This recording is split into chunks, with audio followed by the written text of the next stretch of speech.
نحمده ونصلي على رسوله الكريم أما بعد قال الله تعالى أعوذ بالله من الشيطان الرجيم بسم الله الرحمن الرحيم إنما أموالكم وأولادكم فتنة صدق الله العظيم.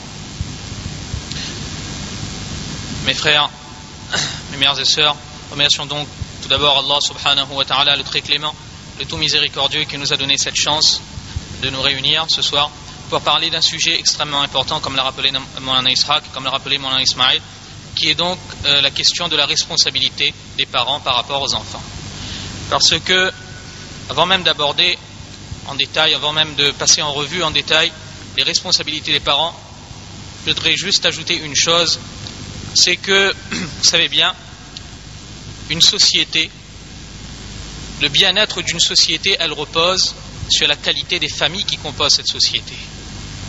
Et malheureusement, aujourd'hui, ce que l'on constate dans le monde, c'est que la cellule familiale, elle est en train de traverser une crise sans précédent. On se rend compte que de plus en plus de familles aujourd'hui sont au bord de l'éclatement. Alors automatiquement, la conséquence, c'est que c'est la communauté musulmane entière qui est en train de s'affaiblir aujourd'hui, mes frères. Au bord de l'éclatement. Alors il est devenu urgent pour chacun d'entre nous, en tant que musulmans et en tant que musulmanes, de réagir pour essayer de faire en sorte, pour essayer d'harmoniser les liens au sein de la famille, pour essayer de faire en sorte que la famille soit à nouveau structurée. Cela est une urgence. Et justement, l'étape obligatoire pour pouvoir ramener l'harmonie au sein de la famille, c'est d'abord de déterminer les responsabilités de chaque membre de la famille. Il faut que chacun au sein de la famille, il soit au courant de ses responsabilités. D'où l'importance justement de connaître quelles sont nos responsabilités en tant que parents. Parce qu'il y en a beaucoup de responsabilités, vous allez le voir. Nos responsabilités sont énormes. Mais ce qu'il faut garder aussi à l'esprit, lorsqu'on aborde la question des responsabilités des parents, c'est la finalité. Quel est le but que l'on doit atteindre avec nos enfants?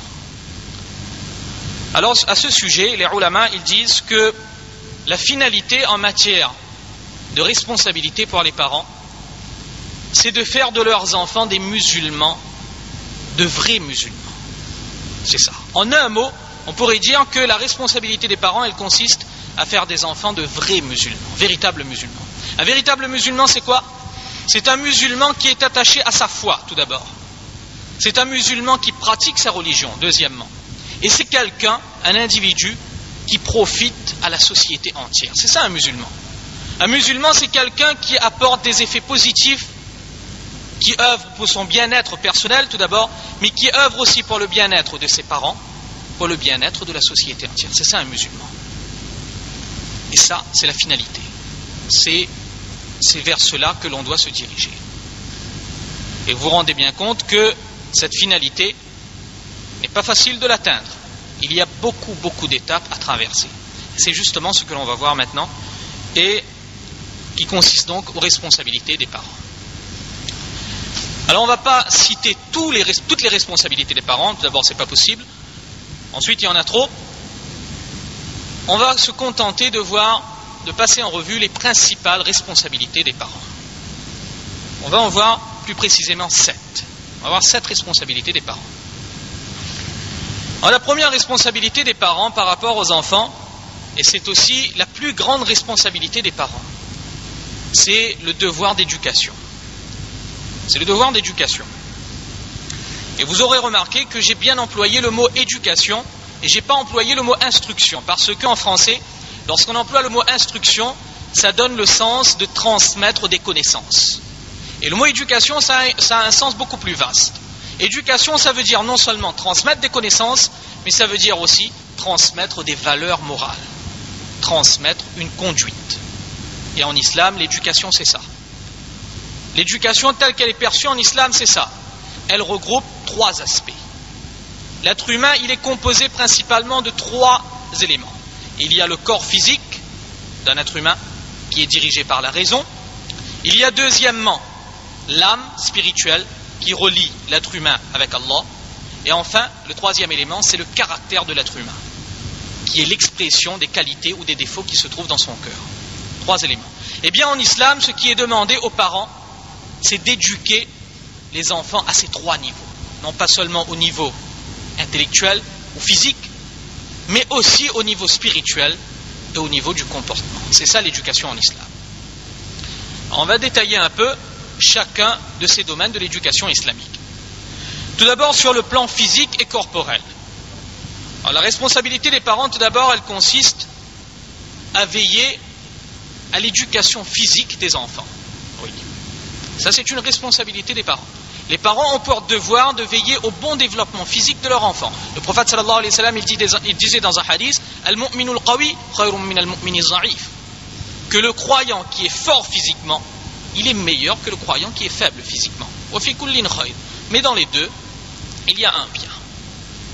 Le prophète sallallahu alayhi wa sallam, il nous montre dans ce hadith que la bonne condition physique, elle est un plus pour le croyant. Et notre devoir, c'est de donner justement à nos enfants ce dont ils ont besoin. Ça, c'est la première chose. La deuxième chose, la deuxième responsabilité, c'est de veiller au développement intellectuel de notre enfant. Alors, le développement intellectuel, ça veut dire plusieurs choses. Ça veut dire tout d'abord apprendre à notre enfant à réfléchir, développer son esprit critique. Ça veut dire aussi apprendre à notre enfant à s'exprimer correctement. Ça aussi, c'est notre responsabilité. Intellectuellement, notre devoir, c'est aussi d'apprendre à notre enfant tout ce dont il aura besoin dans sa vie, dans ce bas monde. Parce que nous savons bien que nous avons une vie à mener dans ce bas monde, nous avons des besoins matériels, eh bien, nous devons aussi connaître et nous devons aussi enseigner comment répondre à ces besoins. C'est là une responsabilité qui repose sur nos épaules. Donc ça, ce sont les devoirs au niveau physique. Et une précision, c'est que à ce niveau, les parents, ils sont aidés par l'école. C'est vrai. Les parents, ils sont aidés par l'école à ce niveau. L'école, il joue un grand rôle. Mais ce n'est pas suffisant. Les parents, leur responsabilité à ce niveau, elle consiste à suivre l'éducation de leur enfant. Elle consiste à suivre l'éducation de l'enfant, mais elle consiste aussi à orienter les enfants. Parce que vous savez, dans le contexte socio-économique actuel, avec les problèmes du chômage, etc., il est devenu très important que l'enfant, dès son plus jeune âge, il connaisse un peu l'orientation qu'il va suivre dans sa vie. Alors notre responsabilité en tant que parents, c'est ça. C'est d'orienter notre enfant vers ce qui lui sera le plus profitable. Ensuite, une dernière chose concernant l'éducation physique, sur le plan physique, il y a bien sûr l'apprentissage aux enfants des notions très importantes telles que la propreté, l'hygiène, etc. Ça aussi, c'est notre responsabilité en tant que parents. Donc ça, c'est le premier domaine d'éducation. Maintenant, le deuxième domaine d'éducation des parents, c'est le domaine spirituel. Et ça, c'est le domaine le plus important. Et sur ce point aussi, les parents, ils bénéficient d'une aide considérable. Sur le plan spirituel et sur le plan religieux, les parents, ils bénéficient d'une aide considérable avec la madrasa.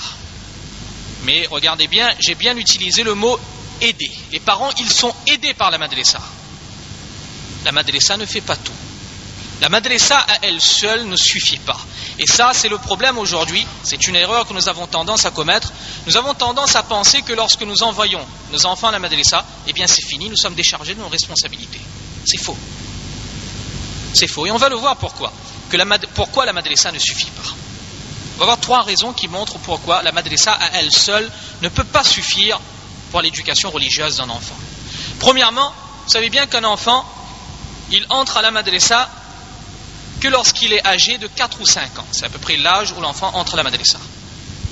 Et si vous regardez les références islamiques, les références premières de l'islam, le Coran et les hadiths, vous verrez que l'éducation religieuse d'un enfant, ça commence dès la naissance, pour ne pas dire avant la naissance. Vous savez bien que lorsqu'un enfant il vient au monde, la première chose que le prophète sallallahu alayhi wa sallam nous a enseigné, c'est de donner l'azan dans son oreille. Et l'azan, c'est quoi? L'azan, c'est la proclamation de l'unicité d'Allah. L'enfant, il est encore nouveau-né et déjà, on enregistre ce message dans son oreille. Pourquoi? Justement pour créer le lien entre lui et son Créateur.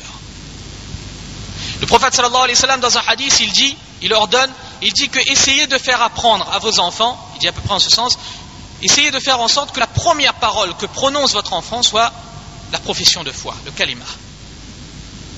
C'est la première parole qui doit être celle de l'enfant. Et vous savez bien que ça se passe bien avant 4 ans. Lorsque l'enfant il arrive à la madrasa, c'est déjà trop tard pour ça. C'est donc une raison qui montre que la madrasa à elle seule ne suffit pas. Deuxièmement, la deuxième raison qui fait que la madrasa ne suffit pas, c'est que le temps que l'enfant passe à la madrasa n'est pas suffisant. Ne représente pratiquement rien proportionnellement au temps qu'il passe à l'école, au temps qu'il passe à la maison avec ses parents. Il passe environ 1 heure à la madrasa par jour. Et il faut être réaliste, 1 heure par jour ne suffit pas pour faire d'un être humain un véritable croyant. 1 heure à la madrasa, c'est pas suffisant. Deuxièmement. Et troisièmement, la troisième raison qui fait que la madrasa ne suffit pas, c'est que l'enseignement que l'enfant il obtient à la madrasa, il acquiert à la madrasa, eh bien très souvent cet enseignement est remis en question, ou bien cet enseignement est contredit par ce qu'il entend, par ce qu'il voit dans la vie de tous les jours. On avait déjà cité un exemple à une occasion, on va le répéter encore une fois, en prenant l'exemple de la réussite. Dans le domaine religieux, lorsqu'on parle à un enfant, on lui fait comprendre sa religion, eh bien on lui fait comprendre tout d'abord que la réussite, la véritable réussite, c'est la réussite dans l'au-delà. C'est une réussite qui viendra après. Et dans la vie de tous les jours, lorsqu'il entre à la maison, lorsqu'il va à l'école, lorsqu'il regarde la télé, qu'est-ce qu'il entend? Que la réussite, c'est avoir beaucoup d'argent, c'est avoir de belles choses, c'est être fort, être beau et être honoré aux yeux des gens. C'est ça la réussite. Alors déjà là, il y a une confusion qui s'installe dans l'esprit de l'enfant. Il ne comprend plus bien où il se trouve. Et automatiquement, ce qu'il va faire dans ce genre de situation, eh bien, il va choisir ce qui convient le mieux à ses intérêts. Ce qu'il a appris à la madrasa, il va mettre de côté. Ça montre encore une fois que la madrasa à elle seule ne suffit pas. Donc, c'est pourquoi j'avais dit au départ que les parents, ils sont assistés par la madrasa. La madrasa ne suffit pas. Les parents ont donc un rôle, tout d'abord, d'initier la relation entre l'enfant et la religion dès la naissance, dans les premières années de sa vie. Les parents ont le rôle ensuite de compléter l'éducation de la madrasa en veillant à ce que l'enfant il pratique chez lui ce qu'il apprend à la madrasa. C'est très important. Et enfin, les parents, ils ont le rôle de compléter donc et d'enlever toute confusion de l'esprit de l'enfant. Lorsque l'enfant il est confronté à une confusion entre ce qu'il a entendu à la madrasa et entre ce qu'il voit dans la vie de tous les jours, dans le monde matérialiste dans lequel il vit, eh bien les parents ont pour responsabilité d'enlever cette confusion.